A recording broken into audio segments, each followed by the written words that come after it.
Sige na. Ay, sir, massage pillow. Ito po, para po sa neck, lalagay nyo ganyan. Kahit sa kotse pwede to. Para hindi kayo mukhang pagod. Hindi nga.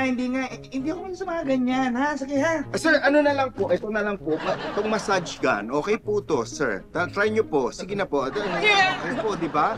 Sir, kasi mukhang pagod kayo. Hindi. Baka pagod kayo, nawawala Hindi yung ko nga kailangan yan, ha? Oo, hindi ko nga kailangan. Ba't ba ang kulit mo? Sir, pasensya na kayo kasi di pa po ako nakakakota eh. Kailangan ko pong kumita kahit makabenta man lang ng isa. So, tayo na po ito. Ano po, sir? Wala nga akong hiling sa alin sa mga ganyan, ha? Sige na. Sir, mukhang pagod naman kayo. Sige, tayo na po ito, sir. Sige na Ang po. kulit mo! Sir, pasensya. Ang kulit mo, basta tingnan mo ako, okay?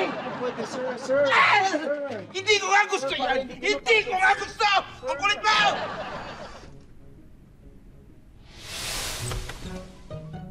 Han!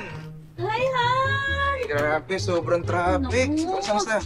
Ay, oo nga. Han, bagong ligo ah. Amoy pagod ka na ha. Oo, sobra. Akin na nga yan. Saktong-sakto yung tinawagan ko para sa'yo. Ha? Oo! Ano Nag-book ako ng home service. Home service? Para sa'yo. Ano home service yan?